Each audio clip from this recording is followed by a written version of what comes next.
नमस्कार, बहुत स्वागत है आपका। मैं हूं आपके साथ योगेश पांडे, लेकर हाजिर हूं खास कार्यक्रम ललकार। तो आपको बता दें कि दरअसल 2024 के चुनाव को फतेह करने के लिए लगातार सभी राजनीतिक दलों की तरफ से पूरी ताकत लगाई जा रही है और हर तरह से जोर आजमाइश भी की जा रही है। इंडिया गठबंधन में शामिल सभी सहयोगी दलों की तरफ से अपने अपने घोषणा पत्र सामने लाए जा रहे हैं। जनता के सामने उन घोषणा पत्रों को रखा जा रहा है और उन घोषणा पत्रों में तमाम तरीके के वायदे भी जनता से किए जा रहे हैं, जो कि बेहद लोक लुभावने भी नजर आ रहे हैं। दूसरी तरफ भारतीय जनता पार्टी का घोषणा पत्र फिलहाल अभी तक नहीं सामने आया है और यह बताया जा रहा है कि दरअसल घोषणा पत्र भारतीय जनता पार्टी का भी कल जारी हो सकता है। और ऐसे में अब इंडिया गठबंधन के जो भी सहयोगी दल हैं, जो भी घटक दल हैं, उनकी तरफ से घोषणा पत्र जारी किए गए तो भारतीय जनता पार्टी लगातार हमलावर भी नजर लगातार आई है इन सभी दलों पर।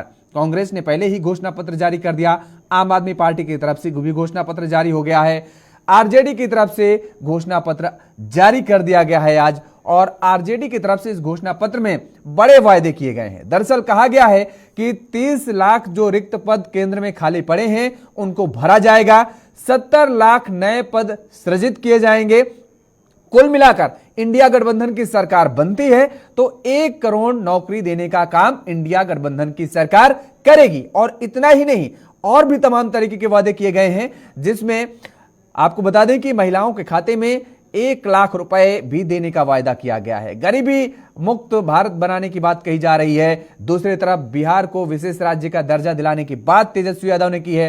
तमाम तरीके के बड़े बड़े मुद्दे और वायदे किए गए हैं। लेकिन वहीं दूसरी तरफ भारतीय जनता पार्टी की तरफ से लगातार इन दावों पर हमला बोला जा रहा है। अनुराग ठाकुर ने साफ तौर पर यह तक कह दिया है कि दरअसल टुकड़े टुकड़े गैंग से तुलना कर दी है इंडिया गठबंधन के सहयोगी दलों की। और उनकी तरफ से जो घोषणा पत्र जारी किए जा रहे हैं, यह भी सवाल उठाया गया है कि घोषणा पत्र आखिर अलग अलग राजनीतिक दलों की तरफ से क्यों जारी किया जा रहा है। इंडिया गठबंधन में जब ये सभी सहयोगी दल एक साथ नजर नहीं आ रहे हैं, इनका कॉमन मिनिमम प्रोग्राम नहीं बन पाया है, इनका कॉमन घोषणा पत्र जारी नहीं हो पाया है, तो ऐसे में भारतीय जनता पार्टी को एक बड़ा मौका मिल रहा है इन सवालों को खड़ा करने के लिए और इन सवालों के बीच में विपक्षी गठबंधन को घेरने के लिए। और यही वजह है कि लगातार भारतीय जनता पार्टी हमलावर नजर आ रही है विपक्ष पर और यह कहती नजर आ रही है कि दरअसल ये सारे राजनीतिक दलों में अभी भी एक असमंजस की स्थिति बनी हुई है, एकजुटता नजर नहीं आ रही है, वो साफ तौर पर देखने को मिल रही है। और ऐसे में अनुराग ठाकुर इसे मुद्दे को लेकर के आज लगातार जिस तरीके से हमलावर नजर आए, वो भी एक दिलचस्प रहा। अब आपको बताते हैं कि सुनवाते हैं दरअसल अनुराग ठाकुर ने क्या कुछ कहा और तेजस्वी यादव ने घोषणा पत्र जारी के दौरान क्या कुछ कहा, जरा सुनिए आप। आज परिवर्तन पत्र के जरिए 24 जन वचन, यानी 24 का चुनाव और 24 जन वचन हम लोग लाए हैं। डिटेल्स और सारी बातें आप लोगों को दे दी जाएगी, लेकिन जो प्रमुख चीजें हैं वो हम आप लोगों के समक्ष रखना चाहेंगे। जनमत, जनता अगर हमको ताकत देती है, अगर हमारी इंडिया अलायंस की सरकार बनेगी तो देश भर में 1 करोड़ नौजवानों को नौकरी, सरकारी नौकरी हम लोग देने का काम करेंगे। 1 करोड़ नौकरी पूरे देश में।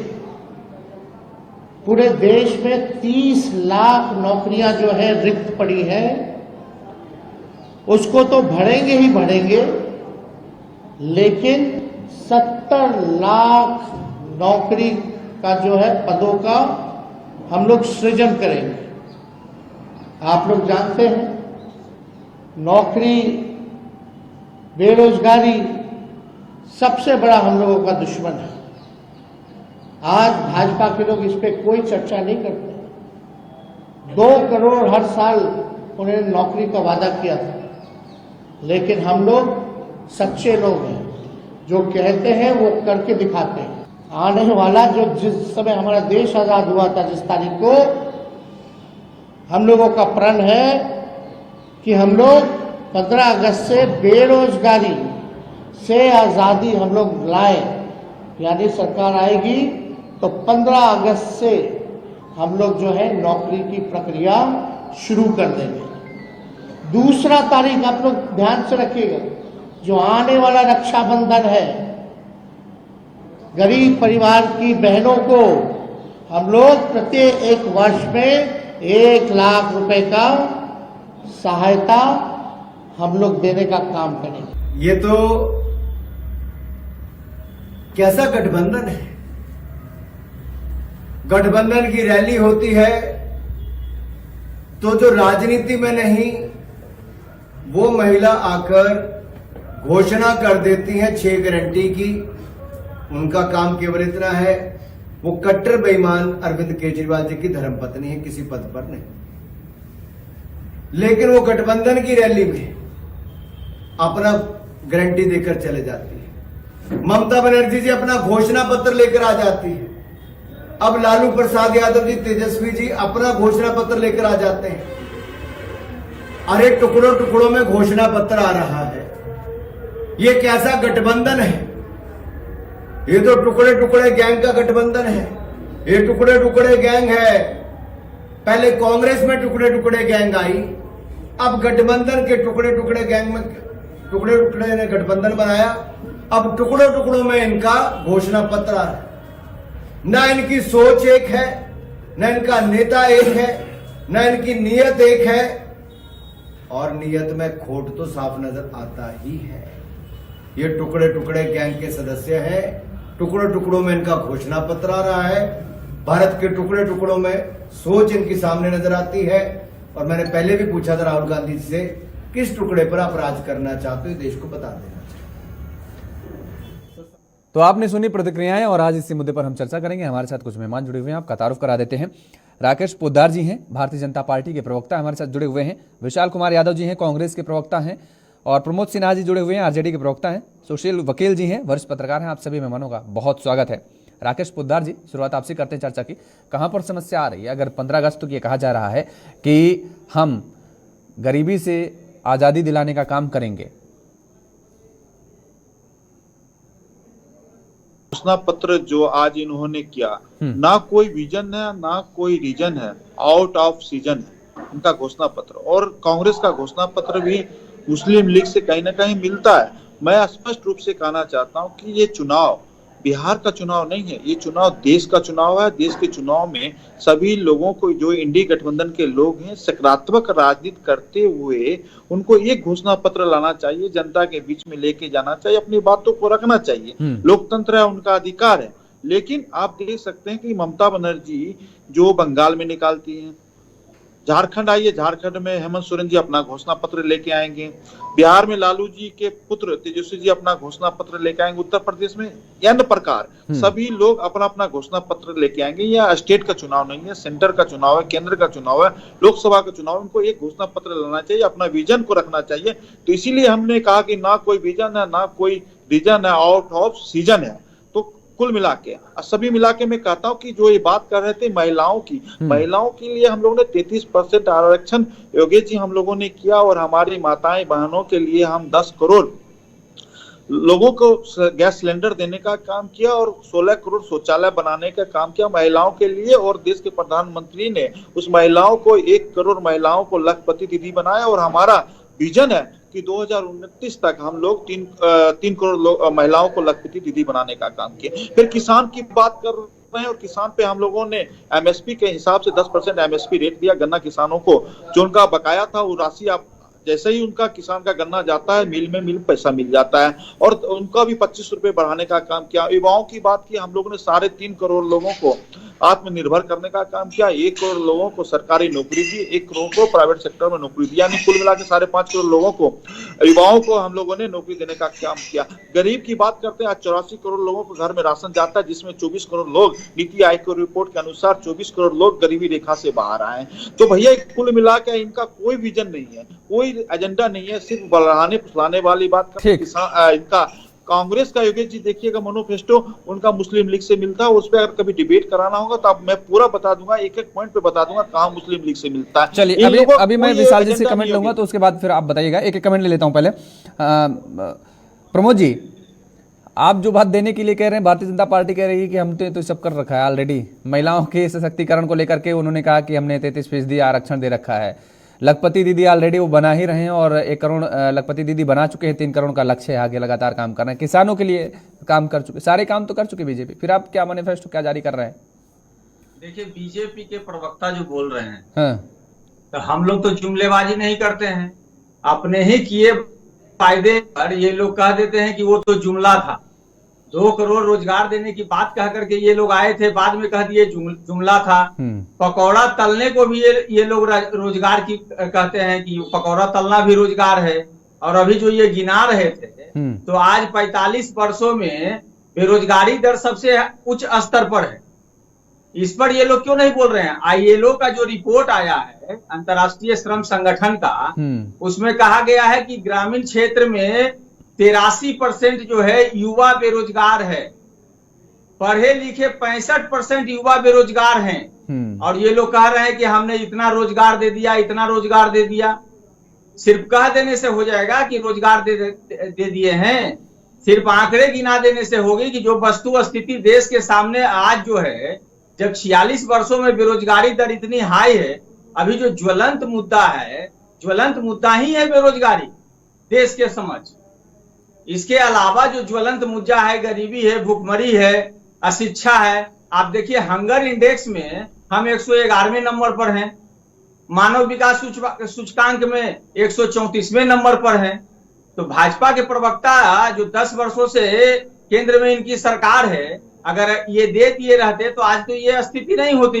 तो इन एजेंसियों पर तो विश्वसनीयता नहीं है, भारतीय जनता पार्टी के नेता कह रहे हैं। जो ये बोल रहे हैं 2020 के चुनाव में बिहार के परिप्रेक्ष्य में, योगेश जी हम बता रहे हैं, बिहार विधानसभा के चुनाव में हमारे नेता ने कहा था कि 4.5 लाख जो खाली रिक्त पद जो हैं, और उसके अलावा हम जो लगभग 10 लाख जो है, 10 लाख हम सरकारी नौकरी देने का काम करेंगे। 17 महीनों की सरकार में हमने 5 लाख से अधिक नौकरियां देने का काम किया, सरकारी नौकरियां देने का काम किया। बिहार का युवा या देश का युवा अब कह रहा है कि रोजगार का मतलब तेजस्वी है। तेजस्वी में बिहार और देश के युवा, पूरे देश का युवा पर तेजस्वी जी की ओर ध्यान लगा करके देख रहा है।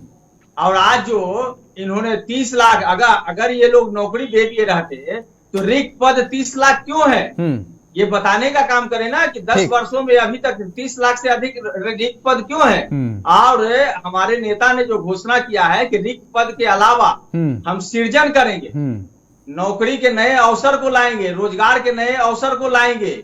हम देखेंगे कि किस फील्ड में कितनी जरूरतें हैं, वहां हम युवाओं को भर्ती करने का काम करेंगे। अब चूंकि हमारा जो घोषणा पत्र आ गया है, 24 जन वचन, जो 2024 के लोकसभा चुनाव में हमारे नेता आदरणीय तेजस्वी प्रसाद यादव जी ने जो परिवर्तन पत्र जारी करने का काम किया है, तभी अब ये ठीक बोले आप कि हो सकता है ये लोग भी अब घोषणा पत्र लाएंगे, लोगों को भरमाने का काम करेंगे। अरे जो पहले इन्होंने घोषणा किया था 2014 के चुनाव में, 10 वर्ष छोटी अवधि नहीं होती है। देश के को दिशा देने में, देश के नवनिर्माण में 10 वर्ष बहुत बड़ा योगदान होता है। ठीक, ये लोग सब चीज को खत्म कर चुके हैं। ठीक है विशाल कुमार जी, मुस्लिम लीग से जोड़ा जा रहा है आपके घोषणा पत्र को, और ये सवाल उठाए जा रहे हैं कि अलग अलग घोषणा पत्र लाने की जरूरत क्यों पड़ रही है? जी देखिए योगेश जी, मैं आपको बता दूं कि हमारे घोषणा पत्र, न्याय पत्र जारी हो चुका है। उसी तरह हमारे गठबंधन के विभिन्न पार्टियों ने अपना घोषणा पत्र जारी किया, लेकिन आज और अभी तक की वस्तुतः स्थिति ये है कि भाजपा में बौखलाहट मची और भाजपा ने अपना घोषणा पत्र जारी नहीं किया। क्योंकि जब जिसकी जैसी नियत हो ऐसा होता है, उनके पास नीति नहीं, ना नीति है ना नियत है। इन्होंने कहा कि कांग्रेस का घोषणा पत्र मुस्लिम लीग से मिलता है। बिल्कुल भैया, मैं आपको जिसका सरकार, जिसके लोग, जिसके नेता मुस्लिम लीग के साथ सरकार बनाकर, गठबंधन कर सरकार बनाया, वो आज कांग्रेस के मैनिफेस्टो और न्याय पत्र पे सवाल उठा रहे हैं। बताइए ना भैया, श्यामा प्रसाद मुखर्जी किसके नेता थे? श्यामा प्रसाद मुखर्जी किसके आइडियल थे? जो मुस्लिम लीग के साथ बंगाल में सरकार बनाया था, तो ये श्यामा प्रसाद मुखर्जी ने गलत किया, ये नहीं बोलेंगे। इन्होंने कहा कि हम महिला सशक्तिकरण के लिए बिल लेकर आए। देखिए, चूंकि ये डिबेट बिहार के मुद्दे पर हो रहा है, बिहार में भाजपा को 17 सीट मिला। बिहार में भाजपा को 17 सीट मिला। भाजपा के प्रवक्ता यहाँ बैठे हुए हैं, बता दीजिए उन 17 सीटों में से कितनी सीटों पर अपने महिला उम्मीदवार को कैंडिडेट बनाया? 0, एक भी महिला उम्मीदवार इन्होंने कैंडिडेट नहीं बनाया। इन्होंने कहा कि हम लखपति योजना लाए हैं। अरे भैया, लखपति योजना क्या है नहीं है ये तो पता नहीं, लेकिन लखपति देनदार योजना चल चुकी है योगेश जी। 1,40,000 योगेश जी कम नहीं होते हैं, 1,40,000 हर भारतीय कर्ज में है। तो ये लखपति योजना है या लखपति देनदार है? भाजपा के प्रवक्ता बैठे, हम समझते हैं हमसे ज्यादा अच्छे तरीका से वो बता पाएंगे। फिर इन्होंने कहा कि सबको पक्का मकान मिल गया। भाई साहब प्रवक्ता महोदय, आपके वित्त मंत्री ने जब बजट पेश करने आई थी तो उन्होंने कहा कि मैं देश में 3 करोड़ लोगों को घर दे दिया। एक दिन बाद मोदी जी की बारी आती है, मोदी जी कहते हैं कि देश में 4 करोड़ लोगों को घर मिल गया। तो क्या एक दिन में 1 करोड़? इनके हर दावे किताबी हैं, इनके हर दावे झूठे हैं। ये वैसे लोग हैं जो अपने ही घोषणा को जुमला कह देते हैं। एक बार गृह मंत्री अमित शाह जी से पूछा गया, भैया आपका ये वादा था, आपने क्यों नहीं पूरा किया? देखो भैया, वो तो जुमला था, जुमला हो गया। लेकिन हमने जुमला नहीं कहती, तेजस्वी जी की सरकार ने, महागठबंधन की सरकार ने ये कहा था कि हमारी सरकार आएगी और जो रिक्त पदे हैं उसे हम भरने का काम करेंगे। और आपको बता दें कि मात्र 17 महीने में हमने 5 लाख से अधिक नौकरियां देने का काम किया। और अब जब देश में 30 लाख पद खाली, इनसे पूछा जाना चाहिए कि 10 साल से आपकी सरकार है, गृह मंत्री आपका है, मुख्यमंत्री आपका है, प्रधानमंत्री आपका है, सारा तंत्र आपका है, तो फिर 30 लाख पद क्यों खाली रह गए? क्यों रोजगार 30 लाख लोगों को नहीं मिल पाया? तो हमने पहले ही कहा कि 30 लाख लोगों को रोजगार देंगे। देखिए, हर राज्य का अलग अलग अपना मुद्दा होता है, हर कंस्टिट्यूएंसी क्षेत्र का अलग अलग अपना मुद्दा होता है, हर लोग अपना मैनिफेस्टो निकाले। दिक्कत ही क्या बात है? ये तो सोचना ये चाहिए कि भाजपा का अब तक मैनिफेस्टो क्यों नहीं निकला? भाजपा में आखिर सरपुटगोल क्या है? चलिए, मैनिफेस्टो बीजेपी का भी आ जाएगा जल्दी। में सीट बंटवारा क्लियर क्यों नहीं हुआ? हम बताते इंडिया गठबंधन का सीट बंटवारा कहाँ क्लियर हो गया? बिहार हुआ, उत्तर प्रदेश हुआ, चंडीगढ़ हुआ, महाराष्ट्र हुआ, गोवा हुआ। लेकिन भाजपा बताए कि बिहार के अलावा उनका और कहां सीट बंटवारा हुआ? और उनके जो इन्होंने एक लोग को टिकट दिया था, बिहार के लोग सुहास अल्सुल से, ये टिकट नकार कर इनके कैंडिडेट के खिलाफ चुनाव लड़ रहे हैं। ये अंतर कला इनको नहीं दिखेगा। लेकिन महागठबंधन में क्या हो रहा है और महागठबंधन के लोग क्या कर रहे हैं, इंडिया गठबंधन के लोग क्या कर रहे हैं, इनको इस पर सुझाव रहेगा। फिर इन्होंने कहा, एक मिनट, फिर उन्होंने कहा कि हमने तरह तरह की योजनाएं लाई। अरे भैया, आपकी सारी योजनाएं ठप पड़ी है। 68% लोगों ने दोबारा ठीक है, सेकंड राउंड में आते हैं, नहीं भराया। ये आपकी सफलताएं हैं या विफलताएं बता दीजिए। सेकंड राउंड में आते हैं। सुशील जी, सभी की तरफ से अपने अपने वचन जारी किए जा रहे हैं, लेकिन इन वचनों में वजन किस में नजर आ रहा है आपको?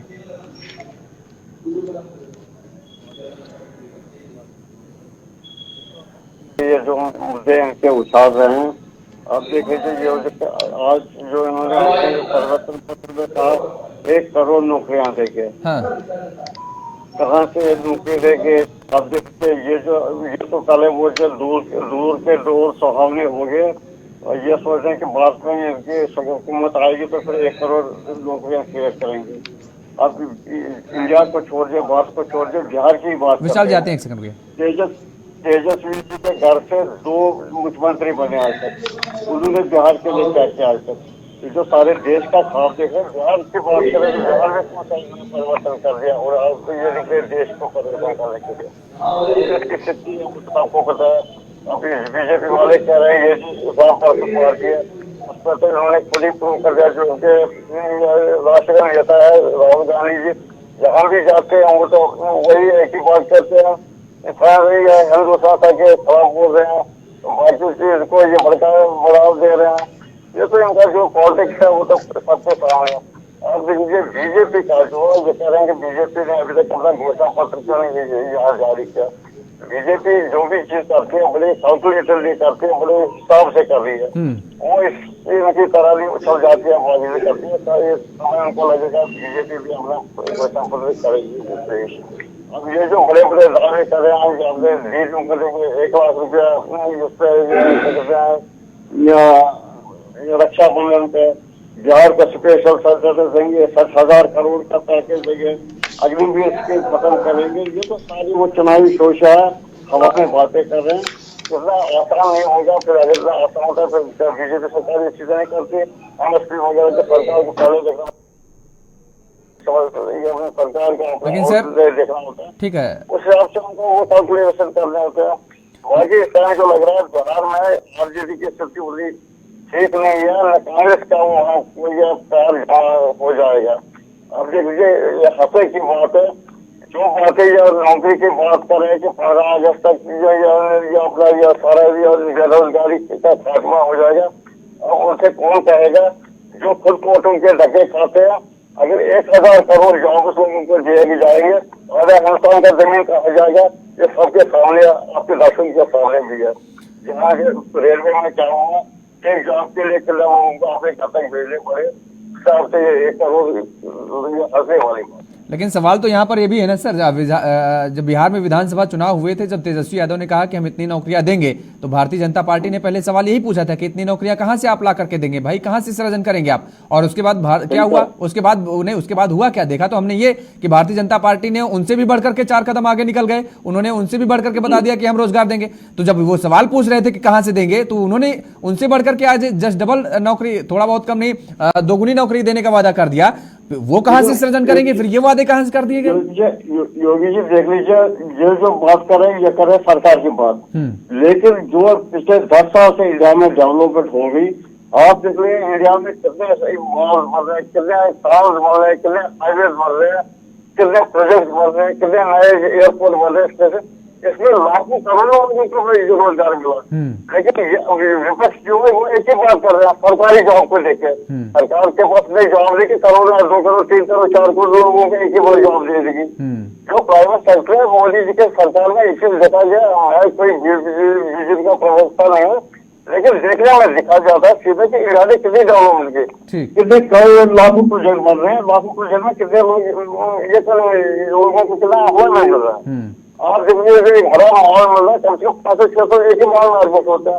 यहाँ जब दिल्ली की बात करो, घर का एक्सप्रेस बन गया था, उसमें कम से कम 5-6 हजार लोग काम कर रहे थे। ये तो एक एम्प्लॉयमेंट, ये बोले कि ये एम्प्लॉयमेंट ही है। अब विपक्ष क्या कहता है, ये कहता है सरकारी जॉब नहीं मिल रहे हैं। अब बताइए, अगर राहुल गांधी जी बोलेंगे जैसे वो वादा करते हैं पुलिस उतना जॉब क्रिएट करेगा, या आरजेडी कह रहे हैं हम इतने जॉब क्रिएट करें, सरकार में भी है कैपेसिटी की सरकार 3 करोड़ 4 करोड़ जॉब दे सकता है किसी को। ये चीज तो सोचने की बात है। एक तो घोषणा पत्र होता है एक चीज, जो कहना वो कहते रहेंगे, लेकिन करने और कहने में बहुत फर्क होता है। ठीक है, आते हैं आपके पास विशाल जी। राकेश जी, महीने में मैंने रोजगार दिया। मैं स्पष्ट रूप से आपके चैनल पे बोलना चाहता हूं कि इन्होंने जो नौकरी की बात कर रही है, 2020 में जब सरकार थी बिहार की, तो हम लोगों ने नौकरियों की बात में 2021 में इसका विज्ञापन निकाला था 10 लाख का, जिसमें 4.5 लाख नौकरी देने का काम किया। और 2021 में जब विज्ञापन निकला था, जो वही नौकरी जब हमारी सरकार चली गई थी, नीतीश जी इनके साथ चले गए, तो वही नौकरी बांटने का काम किया। और योगेश जी, मैं स्पष्ट रूप से कहना चाहता हूँ कि आपने देखा भी होगा, आपने चैनल पे भी चलाएगा, और हम लोगों से बार बार पूछते थे कि तेजस्वी जी की फोटो क्यों नहीं लगती है। इसीलिए नीतीश कुमार जी गांधी मैदान में भी, चाहे वो बापू सभागार हो, कृष्ण मेमोरियल हॉल हो, जहां भी नौकरी बांटने का काम करते थे, तेजस्वी जी की फोटो इसलिए नहीं लगाते थे, उनको पता था कि भारतीय जनता पार्टी और हम लोगों ने नौकरी का वैकेंसी 2021 में निकाला, वही नौकरी देने का काम किया। और भाई साहब हमारे आज अभी बड़ी बातें कर रहे थे, आरआरबी का डाटा मैं बता रहा हूं, उस डाटे के अनुसार 2004 से लेकर 2013 तक 3,47,251 नौकरी इन्होंने दिया। हम लोगों ने 2014 और 23 के दौरान 4,30,592 युवाओं को सरकारी नौकरी देने का काम किया। तो कुल मिला के हम लोगों ने काम किया। तो ये एकदम बातें करते हैं, इनको कुछ नॉलेज नहीं होते। दूसरी बात, इन्होंने कहा मुस्लिम लीग से क्यों मिलता है, ईवीएम की बात यही लोग करते हैं, हम लोग तो नहीं करते ईवीएम की बात यही लोग करते हैं। दूसरी बात, इन्होंने कहा संविधान जब उन समय खतरे में इनको नजर नहीं आ रहा, जब 370 की बात थी, 370 के मुद्दे थे, उस समय संविधान के खतरे में नहीं आया। और इन्होंने कहा भारत के किसी भी योजनाओं को, तो भारत में जो योजनाओं की ये बात कर रहे थे, योजनाओं तो इन्होंने 10 साल चलाया था, कौन सा योजना धरातल पे उतरा? 60% 55% योजनाओं इनके धरातल पे उतरे। आज हमारे जो हम लोगों ने वादे किए थे योगेश जी,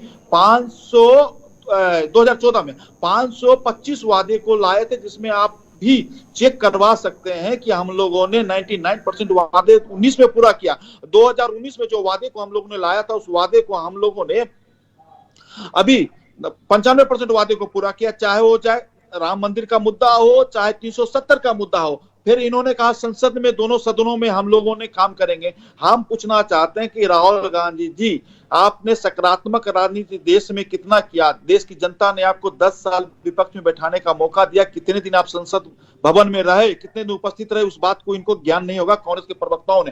फिर योजनाओं आयोग की बात करते हैं, योजना आयोग की आपने बात कहा, हम लोगों ने नीति आयोग लाया, जिसकी नीति और नियत काम करने का होता है, वही काम करता है। योजनाओं की बात लाया नहीं हुई, उसके बाद एक कहते कि नया विभाग थोड़े नया जनरेट कर दिया, नया विभाग थोड़े बना दिया है, उसी का नाम बदल दिया योगेश जी, आप लाए कहाँ से नया बात विभाग? बदल के हम लोगों ने योगेश जी चलिए ठीक है, विशाल जी जवाब दे रहे हैं। अरे पर क्या है कि मेरे भाई, नीति आयोग हम लोगों ने बनाया योगेश जी, इनको समझा योजना आयोग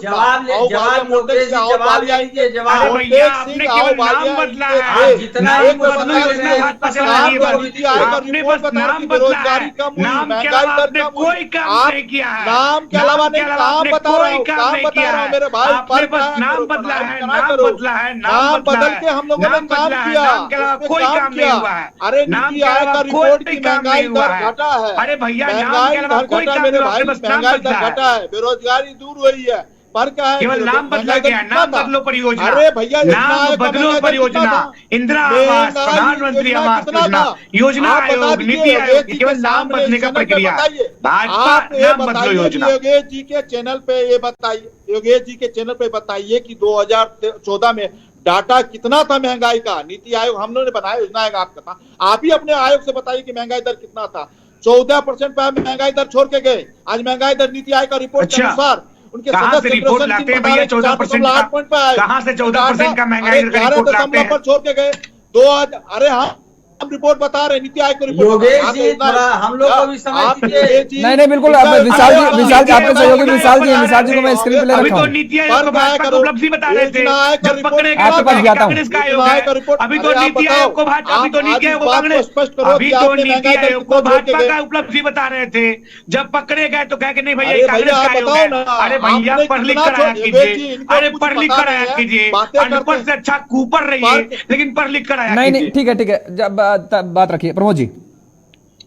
आता हूँ बात स्पष्ट रूप। हाँ, अभी आपसे राकेश जी आप मेरी बात को सुनिए। हम अपनी बात करना चाहते हैं, आपकी बात नहीं। सुन लीजिए, अरे सुन लीजिए ना, धैर्य रखिए, आप सुनिए, पहले सुन लीजिए। आपने कहा योजना आयोग इनका था, महंगाई दर इन्होंने 11 पर छोड़ के गया था। मैं नहीं बोल रहा हूं। जवाब ले लीजिए, जवाब ले लीजिए ना, जवाब ले लीजिए प्रमोद जी। पर क्या है कि ठीक है प्रमोद जी बोलिए।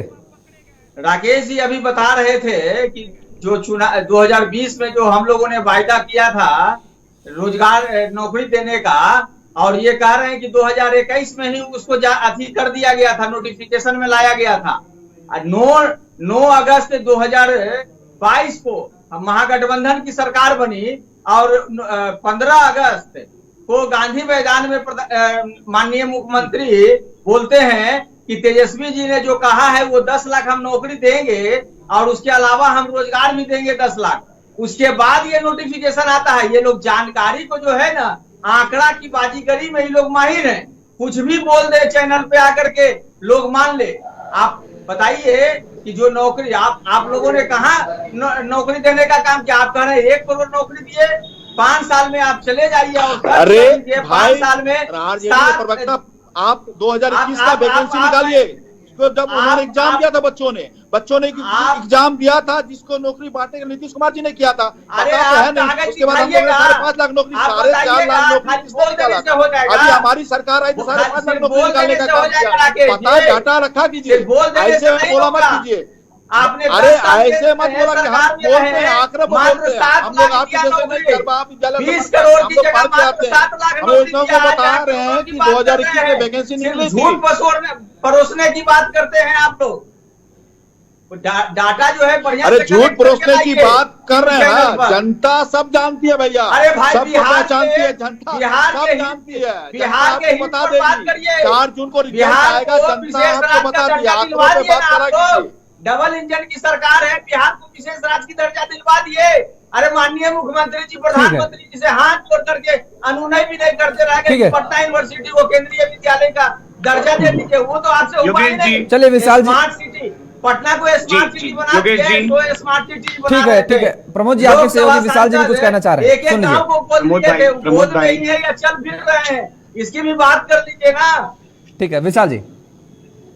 जी योगेश जी, अभी भाजपा के प्रवक्ता पोदार जी से पूछना चाहिए कि आपकी गठबंधन की सरकार जब माननीय मुख्यमंत्री नीतीश कुमार जी इनके साथ थे तो उन्होंने कहा था कि 19 लाख लोगों को रोजगार देंगे। तो इनसे पूछा जाना चाहिए, हेलो हाँ बोलिए, आप बोलिए। हेलो हाँ, इनसे पूछा जाना चाहिए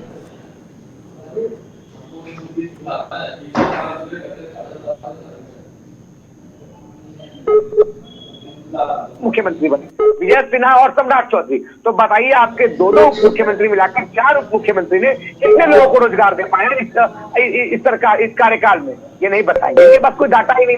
इन्होंने कहा कि 2021 में नोटिफिकेशन देगा। अरे भैया 9 अगस्त को हमारे गठबंधन का स्वरूप तैयार हुआ और 15 अगस्त को माननीय मुख्यमंत्री वो मुख्यमंत्री जो कब तक कहा करते थे पैसा अपने बाप के हाथ में लाएगा, हमने उस मुख्यमंत्री से को बोलने पर मजबूर किया कि मैं 10 लाख रोजगार और दूंगा। ये कहते हैं कि हमारी सरकार ने दिया। अरे भैया जब आपकी सरकार ने दिया, गठबंधन की सरकार आपके बिहार में, क्यों नहीं बिहार को विशेष राज्य का दर्जा मिल जाता है? जब आरजेडी और राष्ट्रीय जनता दल के लोग अपने मैनिफेस्टो में शामिल करते हैं कि हम बिहार को विशेष राज्य का दर्जा दिलाएंगे, तब इनको पेट में दर्द होता है।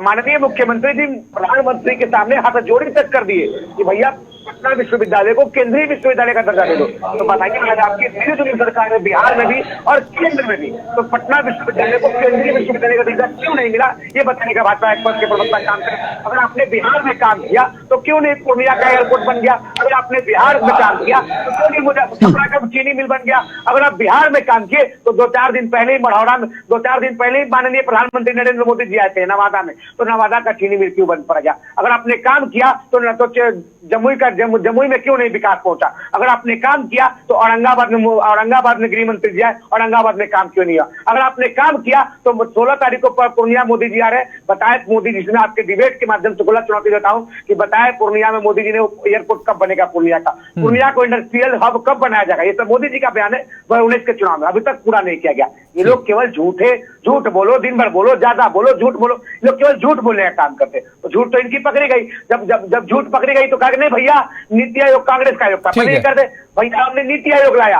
अरे भैया नीति आयोग से पहले हमने योजना आयोग ला चुका था और आपने योजना आयोग का नाम बदल के नीति आयोग किया। आपने कोई अलग काम नहीं किया। अगर भाजपा ईमानदार होती तो आरटीआई को कमजोर नहीं करती, अगर कांग्रेस भ्रष्ट होती तो आरटीआई नहीं लाती। है बताने का काम करे भाजपा के प्रवक्ता कि आरटीआई को कमजोर क्यों किया जा रहा है। ठीक है सुशील वकील जी, आपको कितना बदलाव नजर आ रहा है बिहार में इस बार के चुनाव में? क्योंकि मुद्दे खासतौर पर इस बार भी तेजस्वी यादव का अगर हम जिक्र करें तो वो नौकरी को लेकर के, यानी रोजगार को लेकर के और महंगाई को लेकर के ये सारे मुद्दे बनाते नजर आ रहे हैं और भारतीय जनता पार्टी को घेरते नजर आ रहे हैं। क्या ये सारे मुद्दे इफेक्टिव होंगे धरातल पर? देखिए ये सारे इफेक्टिव होते, लेकिन ये जो छुट्टी बदल गई और बीजेपी इसमें बीजेपी के बिहार में थोड़ा मजबूती हो गई। अगर आरजेडी के साथ होते लगता तो उस टाइम में बीजेपी का बिहार पूरा ये नहीं हो सकता, कामयाबी नहीं हो सकती। लेकिन अब दिशा सारी चेंज हो गई। अब बीजेपी का और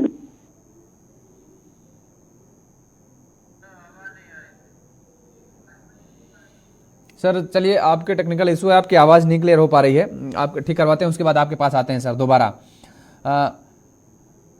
सर आपके पास आते हैं, आपकी आवाज़ नहीं मिल पा रही है। राकेश जी, हाँ बोलिए, आप अपना कुछ बात रखना चाह रहे हैं। देखिए इन्होंने कहा, मैंने स्पष्ट रूप से कहा, योजना आयोग था 2014 में 11 दशमलव पर बेरोजगारी छोड़ के गया था, महंगाई छोड़ के गया था, और नीति आयोग का रिपोर्ट आज बता रहा है कि 4.8 पॉइंट पे महंगाई दर है। तो पहले स्पष्ट कर ले भैया, पर क्या है करो। और उसके बाद आपने पूछा हमसे कि काम नहीं किया। अरे भैया हमने 10 साल में काम किया, तभी हमारी सरकार 17 राज्यों में सरकार चल रही है। आपने 60 साल काम नहीं किया, तभी तो जनता आपको नकार दी है।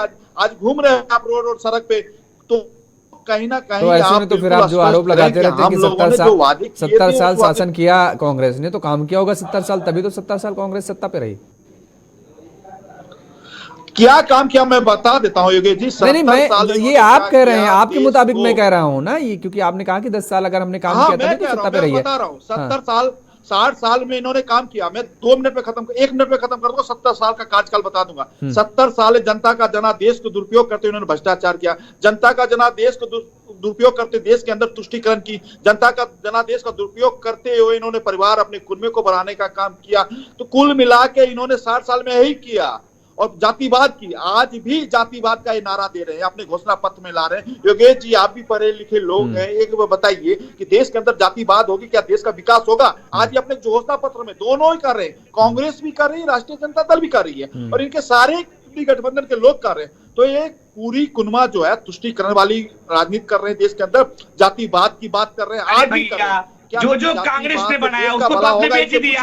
अगर आपने अरे हमने क्या बेचा? तो शौचालय बताइए, तो शौचालय तो बेचिए ना। क्यों रेलवे प्राइवेट हो रही है? क्यों रेलवे प्राइवेट हो रहा है? क्यों एम्स प्राइवेट हो रहा है? क्यों तरह-तरह की सेवा एजेंसियां प्राइवेट हो रही है? अरे भैया मोदी सरकार शौचालय बनाई है तो शौचालय बेचो, शौचालय बेचो। क्यों कांग्रेस की योजनाओं को बेच रहे हो? क्यों कांग्रेस की धरोहर को बेच रहे हो? क्यों देश की धरोहर को बेच रहे हो? क्यों देश की धरोहर को बेच रहे हो? शौचालय बना है, 10 साल में शौचालय हमने क्या बेचा जनता को, आप स्पष्ट करके बताइए। आज योगेश जी इनसे पूछिए कि 10 साल में हम लोगों ने क्या बेचा? जो मोदी सरकार ने प्राइवेट किया, जो मोदी सरकार ने निजीकरण किया, वो सभी चीज कांग्रेस के कार्यकाल में बना था। वो सभी चीज कांग्रेस के कार्यकाल में बना था। जो चीज मोदी जी और भाजपा ने प्राइवेट किया है, वो सभी चीज कांग्रेस के कार्यकाल में बना है। अगर मोदी जी और भाजपा को बेचना है तो अपने कार्यकाल का शौचालय बेचिए। अरे क्या बचाया? आप आज स्पष्ट करके बताओ कि योगेश जी आप। अरे भैया अगर एक दो छूट गया क्या होगा, बेचा? अगर वो भी बता दूंगा तो वो भी बेच दोगे। अगर एक दो छूट गया होगा और वो भी बता दूंगा तो वो भी बेच दोगे। इसलिए नाना भैया नाना, अब वो गलती दोबारा ना। अब 24 में कमल की विदाई, अब 24 में कमल की विदाई। नाना भैया नाना, अब वो गलती दोबारा ना। अब 24 में कमल की विदाई। की बेचा क्या? कुछ मुद्दा है नहीं। अरे भैया बोल तो रहा हूं, जो प्राइवेटाइजेशन हुआ है, जो बिक्रीकरण हुआ है, वो सब कांग्रेस का देन है। बताइए राहुल गांधी को 10 साल से आज जनता ने क्यों नकार दिया? सकारात्मक राजनीति करते हैं, वही पुराने दुकान पे पुराना माल बेचना चाहते हैं, वही घिसा पिटा राहुल गांधी करना चाहते हैं। आज देश के अंदर भ्रष्टाचार के राजनीति का गुरु कोई है तो लालू प्रसाद यादव है। चाहे अरविंद केजरीवाल जी का देखिए गुरु बन गए। पर माफी मांगी ना, श्यामा प्रसाद मुखर्जी पर माफी मांगिए, श्यामा प्रसाद मुखर्जी पर माफी मांगिए। श्यामा प्रसाद मुखर्जी मुस्लिम लीग के सरकार बनाता है। श्यामा प्रसाद मुखर्जी मुस्लिम लीग का सरकार बनाया था। श्यामा प्रसाद मुखर्जी मुस्लिम लीग का सरकार बनाया था और आपको मुस्लिम लीग दिख रहा है सब जगह। 1974 में आपने जनता को बीच में जेल में जाने का काम किया, उस समय शर्म नहीं आ रही? हमने मुस्लिम लीग का सरकार कभी नहीं बनाया। 1942 का भारत छोड़ो आंदोलन आप लोग ने विरोध किया। 1942 के भारत छोड़ो आंदोलन का बीजेपी ने विरोध किया था। 1942 के भारत छोड़ो आंदोलन का जनता ने विरोध किया था, आरएसएस ने विरोध किया था, विश्व ने विरोध किया था। माफी मांगे भैया, माफी मांगे खुले मन से। अरे संविधान हमें मत सिखाओ, संविधान आपको ठीक है 370 के जैसे। ठीक है प्रमोद जी, चलिए ठीक है आ रहे राकेश जी आ रहे हैं। प्रमोद जी लगातार इसी बीच विशाल जी आप रुकिए जरा, आते हैं विशाल जी। ठीक है दोनों लोग रुक रहे हैं भाई, रुकिए ठहरिए विशाल जी। आपके सहयोगी अपने सहयोगी का भी मौका दीजिए भाई। अरे अपने सहयोगियों को मौका दीजिए भाई, आपके सहयोगी भी इंतजार कर रहे हैं। आपके सहयोगी भी इंतजार कर रहे हैं आपके सहयोगी भी। प्रमोद जी लगातार चुनाव सर पर है, बावजूद इसके झटका लगता नजर आ रहा है। देखिए आरजेडी का आज एक नेता है वृषभ पटेल, वो भी आज पार्टी को छोड़ करके चले गए। वो कह रहे हैं कि पार्टी में लोकतंत्र ही नहीं है। देखिए योगेश जेके पे डिबेट में बैठा, आप चालू कीजिए तब तक अपना प्रचार वगैरह दिखाई, मैं 2 मिनट में। प्रमोद जी, योगेश जी मेरी आ रही है, बोलिए आ रही है, आवाज आ रही है। अभी ये बोल रहे थे, भ्रष्टाचार की बात कर रहे थे। 2014 से 2024 के बीच में 95% जो ईडी का केस है वो विपक्ष के खिलाफ है, और इनके दल में प्रधानमंत्री नरेंद्र कि 70,000 करोड़ का ये भ्रष्टाचारी है, उसको चाहे अजीत पवार का बात कर लीजिए, नारायण राणे का बात कर लीजिए, हेमंत बिस्व शर्मा का बात कर लीजिए, शुभेंदु अधिकारी का बात कर लीजिए, प्रफुल्ल पटेल का बात कर लीजिए, छगन भुजबल का बात कर लीजिए, हसन मुशर्रफ का बात कर लीजिए। नहीं, इन पर तो हम डेली बात करते हैं, इन पर हम डेली बात करते हैं, चर्चा करते हैं। अभी कल भी आप हमारे साथ बैठे हुए थे, कल भी ये सवाल हुआ है था। लेकिन सवाल ये है कि आपके नेता ही जब आपका दामन छोड़ करके अभी चुनाव से पहले, चुनाव सर पर है, महज कुछ दिन बचे हुए हैं और आरोप लगा रहे हैं पार्टी पर इस तरह। एक सेकंड में हम खत्म कर रहे हैं, एक सेकंड में बात को खत्म कर रहे हैं, उस पर आपके बात पर भी हम जवाब बोलिए दीजिए, जवाब दीजिए। ये लोग जो एक परिवारवाद और भ्रष्टाचार की बात करने लगे हैं, महिला सशक्तिकरण पर बिहार में एक भी महिला को इन्होंने उम्मीदवार नहीं बनाया, इस पर ये लोग नहीं बोलेंगे। बोल रहे हैं माननीय राज्यसभा सांसद के बारे में, तो अब वो अगर महागठबंधन में जो दल है और दल के जो शीर्ष नेतृत्व है, उन्होंने जो फैसला लिया, जितनी सीटें जिनको दी गई, जो सीटें जिनके खाते में गई, वे अपने दल के प्रत्याशी को उतारने का काम करेंगे। अब कटिहार अगर कांग्रेस को दिया गया तो वो उतारेंगे। अगर किसी व्यक्ति को इनसे पीड़ा होती है, देखिए पार्टी में सिर्फ राज्यसभा जाने के लिए और लोकसभा जाने के लिए नहीं होता है। पार्टी एक विचारधारा है, माँ है, इसको मजबूत करना है ना, चाहे जिस रूप में आप मजबूत करिए। अगर नहीं मिला तो तुरंत जो है से हम पार्टी छोड़ देंगे, छोड़ दीजिए। तो इसका नुकसान नहीं उठाना पड़ेगा आपको, क्या लगता है? आप सुन लीजिए योगेश जी, ये राष्ट्रीय जनता दल है, यहाँ हजारों विधायक बने हैं, कई एमपी बने हैं। ऐसा नहीं है, राष्ट्रीय जनता दल जो है एक विचारधारा की पार्टी नहीं, ठीक है, विचारधारा सभी राजनीतिक दल अपनी अपनी विचारधारा से चलते हैं, लेकिन सवाल ये है कि क्या आपको ये नहीं लगता है कि नुकसान उठाना पड़ेगा आरजेडी को इसका? पे ये काम करती है, जनता का आशीर्वाद से ये पार्टी चलती है, जनता का आशीर्वाद हम लोगों के साथ में है। अगर कोई पार्टी छोड़ के जा रहे हैं तो उनके बारे में हम लोग फिर चर्चा करके अपना समय क्यों व्यर्थ करें? चलिए ठीक है, समय व्यर्थ नहीं करना चाह रहे हैं आप किसी के बारे में चर्चा करके। अब माफ कीजिएगा, आपके पास नहीं आ पा रहा हूँ राकेश जी, समय इजाजत नहीं दे रहा है, इसलिए चर्चा को विराम देना पड़ रहा है। आप सभी मेहमानों का बहुत बहुत शुक्रिया, बहुत धन्यवाद हमारे साथ जुड़ने के लिए, समय देने के लिए। और इस बीच सभी राजनीतिक दलों की तरफ से अपनी पूरी जोर आजमाइश की जा रही सत्ता पर काबिज होने के लिए, लेकिन जनता का आशीर्वाद किसके साथ जाएगा ये आने वाला वक्त बताएगा। मेरे साथ फिलहाल इतना ही। खबरों के लिए आप देखते रहिए JK 24/7 न्यूज। नमस्कार।